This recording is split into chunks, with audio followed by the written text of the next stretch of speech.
Hello, and welcome to another episode of Meet the Author from New Degree Press. I'm your host, John Saunders. So excited to be here today to share with you a book launch with Alexandra Shapiro. Alexandra has been working on this book for quite some time now, and it has launched today on Amazon and wherever you buy books online, along with her episode of from the New Degree Press podcast, The Creator Community, which is available on YouTube, Apple, Spotify, wherever you consume your podcasts out there. So very excited to have a Meet the Author live lineup with a book launch today. Alexandra, great to see you. Thanks for jumping on.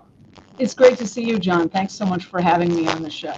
The pleasure is all mine. So you've been working at this book for some time now, Alexandra. How does it feel to come out and say, today, I'm an author? It's just a great feeling. I'm so excited. I always dreamed about writing a book and finally got around to starting the project last year. And it's a great feeling to finally be able to launch my baby, so to speak. I remember the first time when my book launched late 2020, going on Amazon and seeing your book cover on there with your name on it is a pretty cool experience. Have you done that yet? Yes, I have. It was really exciting. I got to show it to my husband this morning and didn't see the kids, but I just sent them a text with a link. So very exciting. So interesting. And I mean, you've got such a fascinating background, right? Started out as a federal prosecutor, did that for a number of years, then switched over to defending white-collar criminals. And here you are now turning this into a book. Could you share with our listeners a little bit about your inspiration for this book?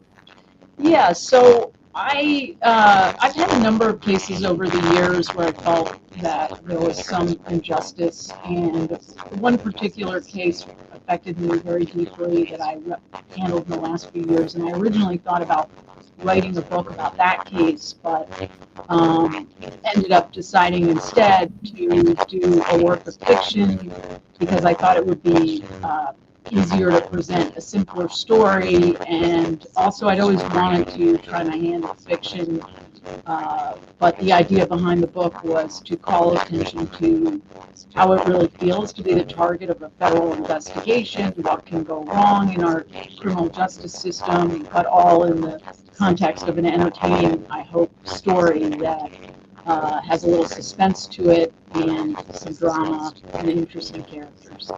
I love that you were able to take your life's work and some observations you've made about the criminal justice system and turn it into a legal thriller, right? Presumed Guilty, available today on Amazon, wherever you buy books online. That is super exciting. And when you think about the criminal justice system, there's some messages about that in this book, are there not? Is that a fair statement? Yes, definitely. What are some of the key, what's a key message there that you want your readers to take away? Well, I want them to understand that even, that things can go wrong, and that the criminal justice system, the players in it are human beings, and human beings have flaws. They're not perfect, no matter how well intentioned, and sometimes innocent people get prosecuted. And I think the other thing that's important, and my book involves a white collar case and a person who has the resources and ability to hire very sophisticated lawyers. But if things can go wrong for someone like that, and they can become the target of a federal investigation, just think how much worse things are for ordinary people, poor people. That's one of the reasons I chose a white-collar prosecution. But I'm hoping to call attention to some of those things, as well as present an entertaining story, and hopefully find ways to use the book to advance the cause of criminal justice reform in the United States. It's such a fascinating story as I've learned more about your journey, and I will be ordering your book today. I'm glad that it's available now on Amazon. Fascinating, the element that you've shared a little bit in the past on your podcast about, there's this kind of human error element, or human, when humans are involved in something, there's the possibility for things not to be done perfectly, right? Is this kind of a key element of the story? Definitely. Yeah, absolutely. And, so that's a big part of it, because the criminal justice system is run by lawyers and judges who come to things with, like any humans do to virtually anything else, some element of confirmation bias and other aspects that can lead things to go wrong. And this is a theme that plays out in your book, right? Presumed Guilty? Yes, absolutely. Such a great. I mean, for someone like me who's not worked in the legal system and fortunately has had really no interaction with the legal system in my life, I'm happy to report. I mean, these are things we don't really think about, right? That there's, this potential for human error, for bias to come into these cases. And as you said, for somebody who, in this case, it's a Wall Street executive, right? The key person in your book. For them, right? If it can happen to them, it can happen to anyone. That's really interesting. One of my favorite parts about your story, Alexandra, is where your career started. You were clerking for a particular Supreme Court justice. Is that right? That's right. I clerked for Justice Ruth Bader Ginsberg the first year on the Supreme Court, which was a really exciting time. Obviously, an incredible experience. I mean, wow. And you two have a very special connection that is eternal, do you not? Is that right? I think you're probably referring to the fact that the justice did preside over my wedding as well. And that's the case. She was one of the amazing things about the RBG that people probably don't hear about that much in terms of how she relates to her clerks, is that she really cared about us as human beings. She and her husband Marty, and she would do things like when clerks had a baby, she would send a baby gift, a little T-shirt that said RBG Grand Clerk. And really cared a lot about the clerks' personal lives, not just their clerks' professional lives, not just their. So we were honored to have her. Preside over our wedding. That is incredible. Well, I think you're the first person I've met that has had a Supreme Court justice preside over their wedding. So that is a really fascinating story. And none other than can I call her the notorious RBG? I think that's what the New York Times called her when she passed. I think was the headline of the article there. That is amazing. Well, what a fantastic story. Now as a entrepreneur, a partner in a big law firm in New York City, what lessons did you take from RBG or into your career now as a business owner, business leader? There were a number of them. I guess one thing I like to talk about, asking that question is her commitment to excellence. And she was in some ways a very demanding boss, like demanding in the best possible sense, demanding expected us to really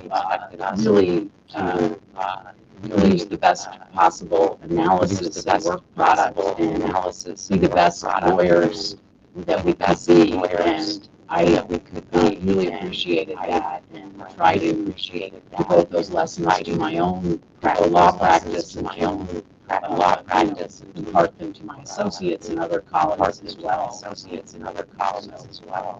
That is such a powerful lesson, not only because sometimes excellence can turn into I'll say demanding and difficult people to work with, but at the same time, it sounds like she found this brilliant balance of having this human connection and really getting to know her team members and supporting them in so many different ways. I mean, the baby T-shirt, I don't think I've heard that story from you before. That is amazing. I kind of want one now, but I guess you have to earn it, which I'll never do. Well, what an incredible story. Your book is out today on Amazon. You're doing a 30-day promotional deal on that, are you not? Yes. So for the first 30 days, if folks are interested in purchasing an ebook, the ebook will be discounted to 99 cents. And then after that, it'll go up to the regular retail price. The paperback is also available on Amazon. But on Amazon, there's a promotion, special promotion for the first 30 days for the ebook. Great way to get the book sales and the reviews kick-started. Well, that is amazing. Congratulations on getting your book off the ground. And now for those who maybe haven't heard a Meet the Author segment before, now what really this is about is getting to know everything we need to know about authors. And that's where this next part comes in. So we're gonna learn so much about Alexandra here in the next few minutes in a rapid fire segment of Meet the Author. So Alexandra, you ready to dive in? Yeah. Yeah. First of all, I think the most important question, what is your favorite sandwich? I think that's what people really need to know. So grilled cheese. Grilled cheese. Grilled cheese. Maybe some tomato soup next to it, something like this. Favorite color? Blue. Did blue turn up on your book cover? Maybe just a little bit. Hints of it. There's a hint of kind of a slate blue, I guess. That's awesome. I love your cover, by the way. If those can't see it, it's in the top corner above Alexandra's left shoulder. I think I have that right. What a beautiful cover. The folks walking up the courthouse steps there. Favorite or most memorable vacation spot? That's a tough one. I'm fortunate to. That's a tough one. I think I would say the island of Kauai. I think I would say the island of Kauai. If I had to pick one, probably. That is a pretty good spot. I think I've been there once in my lifetime, and certainly a favorite spot for my wife and I. That's awesome. Scariest animal, Alexandra? Scariest animal. Scariest animal. I have a guess for you on this one. I'm curious what you say. I would say either a shark or a lion. I would say either a shark or a lion, probably. I was going to guess New York City subway rat, but That's a better one, actually. That's a better one, actually. I didn't think of that, but you're absolutely right. That's probably worse. Having lived in the city for a number of years myself, I'm very familiar with this particular animal and not very fond of them. Better fruit, Alexandra, apples or bananas? Bananas. Oh, we're going to have to agree to disagree on that one. How about your favorite movie? Favorite movie. Favorite movie. That's the tough one. That's the tough one. I'd say probably a Stanley Kubrick movie. Probably I would say either 2001: A Space Odyssey. I would say either 2001: A Space Odyssey. Very different movies, but both classics. Very different movies, but both classics in my view. He's got Stanley Kubrick's got a lot of great ones out there. Look at that nice note from Satish Shenoy. Satish, thank you for that. Go out and get your copy now, buddy. It's available online wherever you buy books online. Let's see, where did we leave off? Favorite movie, favorite smell. Favorite smell. Is that what you just said? Is that what you just said? Yeah. Yeah, I'm thinking. I think banana. Your favorite smell is, I'm sorry? Banana. The smell of bananas. Banana. Interesting. Favorite fruit and favorite smell. For me, it's that smell of coffee and bacon in the house when you walk downstairs in the morning. Yeah, coffee is a good one. Yeah, coffee is a good one. I didn't even think of smell. I love coffee. Right. Me too. What is the last photo on your phone? You mean the most recent one? Let's see. Our most recent. The most recent one? Let's see. Yeah. It's a photo of a bird. It's a photo that I took a couple of days ago. I just came back from days skiing in Aspen. Spent a few days skiing in Aspen. And it appeared during a walk in the town. I took a picture. Nice. I did some yard work with my boys the other day, and you know those big yard bags, these basically like triple size, quadruple size garbage or like grocery bags, those paper ones. My kids, every time they wanted to open them up to sort of put the yard waste in it, they would put them on like a ghost costume. That's my most favorite. Favorite song to sing with or without an audience? I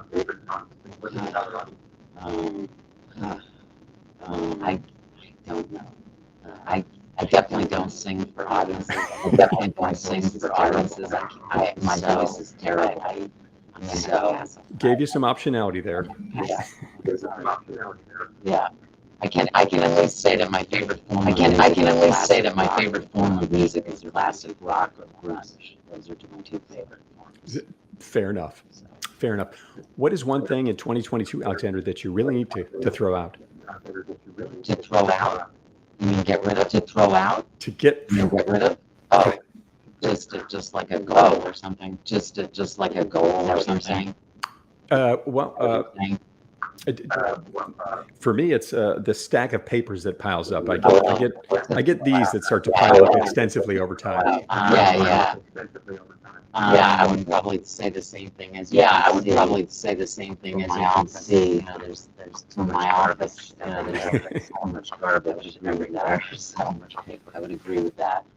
The spring, maybe spring cleaning is ready. Right. What is your most audacious goal for 2022? I would say that I have two. I want to write another book. I haven't decided yet whether it's going to be a sequel. I haven't decided yet whether it's going to be a sequel, maybe presumed guilty, or maybe a different type of fiction. It's always been interesting writing science. And then the other one is my career as a lawyer. I have a cert petition pending a very interesting Supreme Court fraud case. In a very interesting fraud case in the Supreme Court. It would be really amazing. That would be Supreme Court amazing. That would be amazing, even more so than writing 22, even more so than writing the second book. Wow. Big plans for 2022. I'd love to hear it. Now that you've signed your literally hundreds of copies from your pre-sale, have you ever asked anyone for their autograph? Yes, the last time I did that was when I was about 13 years old in Japan. And I was living in Japan, and I had always been a big fan of Tom Seaver when he played for the Mets. He had switched. He'd been traded to the Cincinnati Reds, and they visited Japan for a tour. And I went to a baseball game and had the opportunity to get some autographs before the game. But I think that's probably at least the last one I can remember. I'm sure I may have asked other authors for signatures and book talks and things like that over the years. But that's sort of the most memorable autograph I personally got. You've got a Mets player signature at a baseball game in Japan. That's a pretty good one. I like that.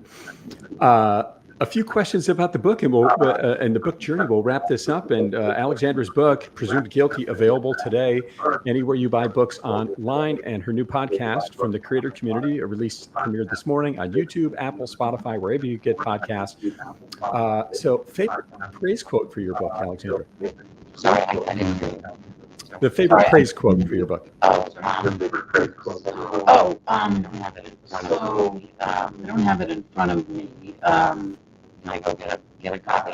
I go get a copy? Sure.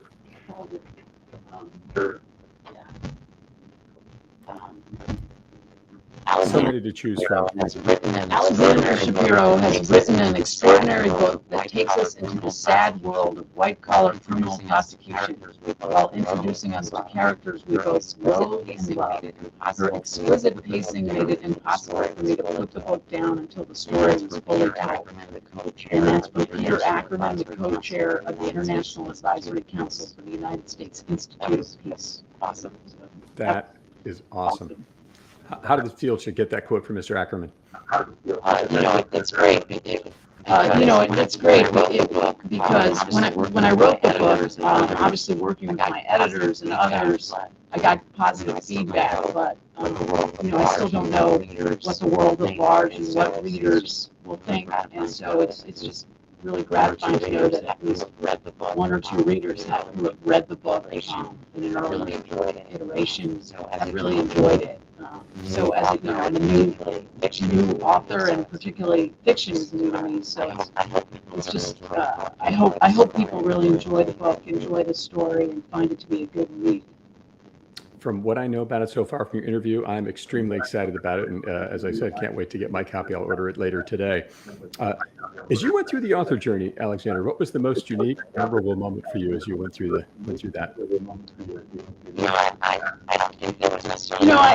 I don't think there was necessarily one moment in particular, but one of the things that I really enjoyed the most was getting to know a lot of other authors through the Creator Institute and New Degree Press and the author community, and getting to know a lot of other people going through the process and getting feedback from them.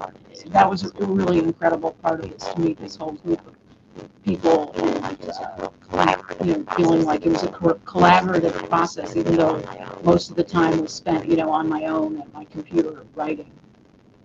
But you had that community to check in with from week to week, and the folks around you, which is incredible. I know for my own journey, I tried to quit twice, and it was really the community and the coaching that brought me back, quite frankly. That's awesome. What would you say to others that are thinking, gosh, I remember somebody wrote this on one of your social media posts, how did you even fit this into your life? What would you say to someone considering writing a book, Alexandra? I would say do it. It's a really wonderful experience, and particularly, not to discourage anyone from writing nonfiction, but I think fiction writing in particular is really, forces you to sort of use a different part of your brain, and it's very creative, and I just think it's a great endeavor if you're so inclined. I obviously do have a pretty busy schedule, but I found time at night and on the weekends mostly to do my writings.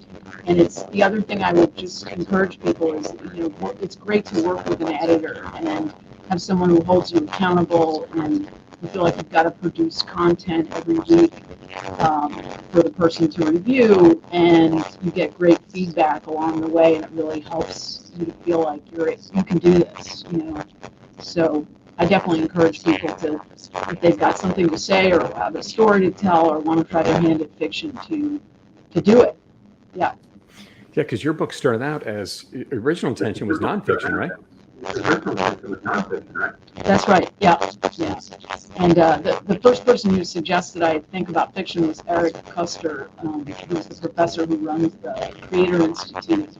And I thought that was a great idea. I mean, I was explaining to him that the particular case I had handled that I was thinking about writing a nonfiction book about involved a very complicated financial transaction, and I was just worried that it would be hard to explain and not as accessible to a wide variety of readers. And he almost immediately said, hey, how about a novel? And that's a better vehicle in some ways for someone like myself who's a lawyer, because you don't have to worry about various privilege issues or other reasons that could constrain your ability to tell the whole story in a compelling way. And it just gives you more creative license, and it was really just a fun way to approach the process. That's really cool. Just giving you that more latitude to write the story and be a bit more creative with it. I love this idea of using another sort of corner of your brain to go into this, create this fictional world. That is awesome. Last question before we wrap this up here, Alexandra. One of my favorites. Describe your author journey in 5 words. Describe your author journey in 5 words. 5 words. Challenging.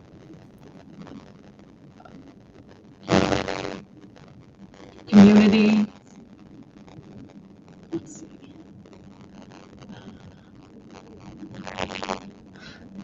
Creative. Interactive. Do I have one left? Yeah, I think that was 4. Yeah, one more. Exciting. I think that was 4. Yeah, one more. Exciting. I'd say you summed it up very nicely. That is amazing. Well, I am so happy for you, Alexandra, and what an amazing day. Your book launch is finally here. I know you've been working at it for many, many months. It's been quite a journey for you to get here, and now it's available wherever you buy books online. The Creator Community Podcast from New Degree Press premiered today. That is available on YouTube, Apple, Spotify, wherever you consume your podcasts out there. Alexandra, thank you so much for joining us on the program here today, and best of luck with your book launch in these, I'm sure, many busy days ahead to going out and talking about and promoting your book. Great to see you today. Great to see you, John, and thanks so much for having me. My pleasure. Thank you all to joined in to listen to us today. Keep checking in the New Degree Press social media pages to see when the next Meet the Author episode is. But now we know everything there is to know about Alexandra and her new book, which is out today. Thanks for listening in, everybody. Have a great day. Thanks again, Alexandra. Have a great day. Thanks again, Alexandra. Thanks. Take care.